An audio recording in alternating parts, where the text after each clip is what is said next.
It is the 5th of August 2024, and I'm showing a little video of my journey out of Whangarei. I'm all full up. My truck's full, but I got no trailer. I'm heading to Kawakawa at the hospital, my first delivery there. Tan's at home today. This is her day off, her relaxing day. But this weekend coming, it's Monday today, but this weekend coming she's working Saturday and Sunday. So no weekend for her. She'll have the Monday off of next week, just like she's got this Monday off. But yeah, hope she's relaxing at home, watching her Lacom, her Thailand soaps, and she's watching the news as well, Thailand news. There's a lot on the Thailand news that is relevant and important that is not reported on the New Zealand news, and it's stuff that involves New Zealand. Yeah, you get a more open and honest news report from the Thai news than you do from the Kiwi news, which is a sad state of affairs. Nobody won Lotto on the weekend, so it's up to 34 million. Oh man, that would be awesome. And like I said, there's no way I'm going to be keeping that amount of money in my bank account. No way. Doing a lot of property buying and sticking a good chunk of it into Town and my joint account. I'll keep about $1 million in my account, I'd say, so I can do random acts of kindness in my journey through society. I love doing that. I did it the other day. There was a kid when I went to buy a Lotto. There was a kid in the dairy where the Lotto shop was, and he picked up a packet of Maltesers, and he looked at his money that he had, and he realised he didn't have enough, so he went to the little lolly display bags to see what he could afford. But while he was doing that, I got the bag of Maltesers and I paid for it for him. And after I got my Lotto, I threw them at him. And the shopkeeper just says, "It's your lucky day, boy." Didn't wait for a thank you, I just left the shop. Yeah, it's what he wanted. It's what that little voice inside you tells you to do. Moments of goodness makes you feel good. Yeah, there is a cost coming out of your bank, but you get rewarded with something a lot more valuable than the money it costs you. What else is happening? The States, I know Tan doesn't like me talking about this, but the American politics, they're basically lying about Kamala Harris. Everything that she said or supported, she's now saying that she didn't. When the video evidence is there, she's flip-flopped on a lot of issues to be in lockstep, and all of the news outlets that are in the pocket of the Democratic Party are just spewing the same talking points, the same message. They're calling JD Vance, the VP that Donald Trump picked, as weird. Calling him weird. That's the buzzword that all the reporters are using to describe him. Weird. They're all doing it, and they're all spouting about Kamala Harris, about she said this, she supports this, and they're all in lockstep. They're all saying the same thing, no matter what network you go to. If they're in the Democratic Party's pocket, they're all spewing the same message.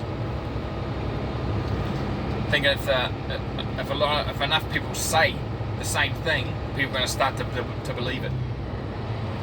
And there is some scientific evidence that says that happens. And it happened in my school when I was in high school. The teacher it was a social experiment, social studies. And it was a social experiment about how you can influence the people around you. And he had everyone in the class, except for one student, in on this. And he had everybody during the day go up to that one student and say, are you okay? I mean, you don't look well. Are you okay? What's wrong with you? And the whole class at some point during the day said that to the student. And by the end of the day, that student was sick. We convinced him that there was something wrong with him. And he became ill. And he wasn't at school the next day. So there is power. The power of suggestion or message that is very real, and the news outlets are using that power to make people forget what Kamala Harris has done or said, and spinning a narrative in lockstep, the same message throughout all the networks, trying to convince people that this is the truth, even though if anybody took the time to look back on what she actually did say or do, they realised it was a lie. Because that's what they're promoting about her. But she's not going to win. No way.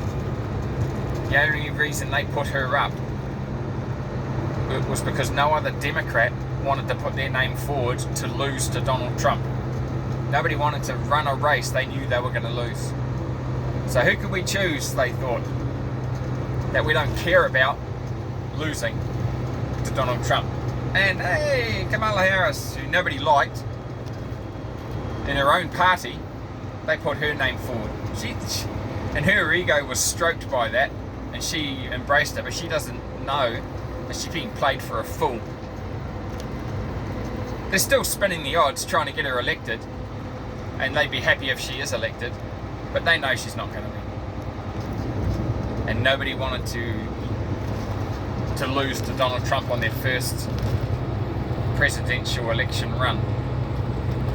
And that's why nobody in the Democratic Party put their hand up and they put Kamala forward. She's a patsy. They put forward to lose to Donald Trump. She doesn't even know it. They're still supporting her and all of that, trying to get her elected, and it's all good and tickety-boo gravy, you know, and all of that, if she does get elected, but no way. The odds are against her, and they know that. And no one in the party wanted to lose. I reckon the Republicans are going to be in power for at least another 12 years. Because once Donald Trump's run is done, J.D. Vance is going to be president. He's going to run. Because of the successes that Donald Trump's going to have while he's in power. And the American people are going to want to keep that going. So J.D. Vance is there. And I think Vivek Ramaswamy is going to be his VP. He's going to be his vice president. Because he's a very, very intelligent dude, and he's on the same page as both of them. So yeah, the Democrats they're out of power for at least 12 years, and that's and that's good. That's a good, very good thing. Right, continuing my journey. I've just gone through Carmo. Oh, coming up to a speed camera. And it's on a pole on the right hand side of the road over there by that speed limit sign. It's sitting on the pole there, stationary camera.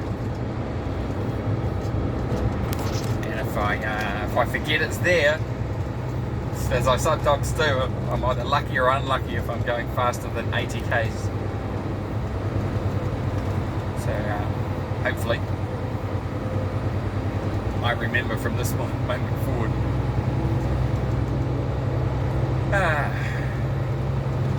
What's coming up next? The milk factory on the right. They tried giving me some deliveries for there, but I went, nah, that's not my area. That's a local truck. Oh, that's a storage unit place. And milk factory is coming up on the right hand side.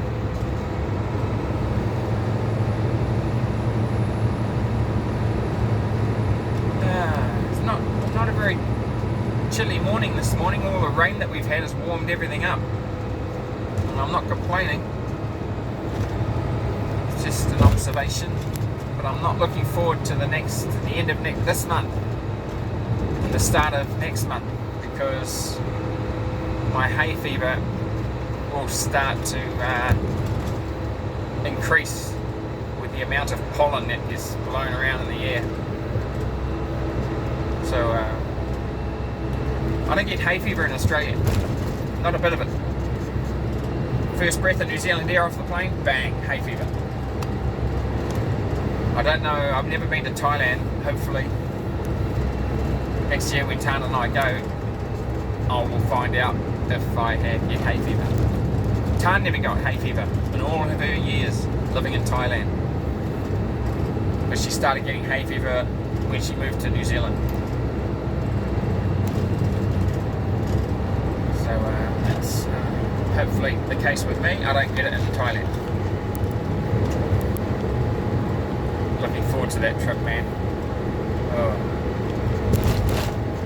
Saving up 1 day's wages each week for the trip next year, because my boss is not paying me 1 day a week.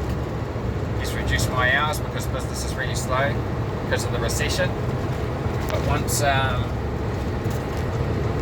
the recession is over next year, he's in a better position to pay me all of the days that he has to pay me at the moment.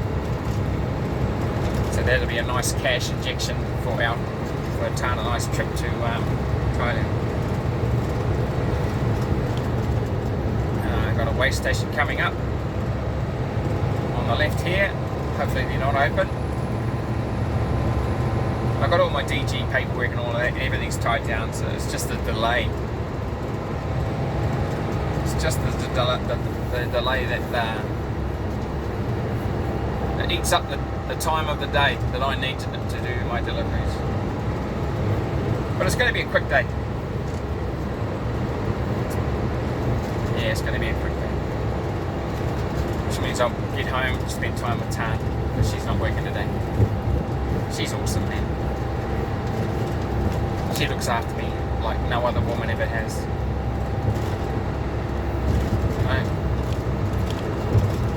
We're not officially married, but she's my wife in every sense of the word. She is without a doubt the kindest, most giving and loving woman I have ever known in any relationship. In all of my 58 years, every relationship around me pales in comparison. Or every woman that I've known pales when it comes to Tan. She says, oh, the young meat in Thailand is going to try and snap you up. So you better come out with me when I go out then. Yes, I will.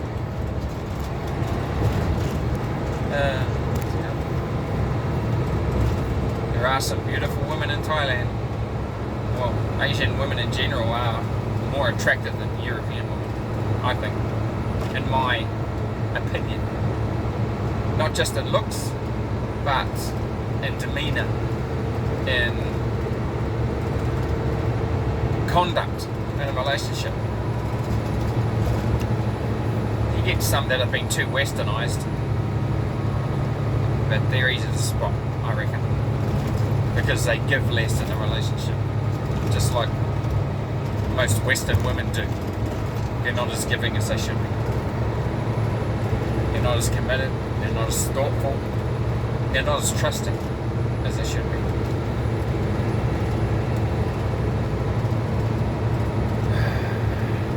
Ah well.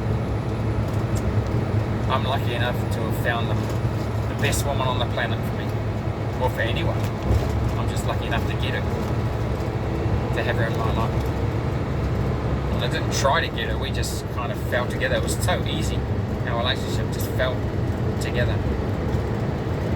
And we scary communicate. Like we know what each other's thinking. Literally. You know, and it's, yeah. That's why I'm never going to cheat on that woman. She'll know as soon as I walk in the door. And cut me directly. You know she's going to cut me. So, yeah. Oh, this is a long video. But I'll finish on that note, on that subject. My lady. There's no better subject to end on. No better woman. So I will catch you on the next one. Later.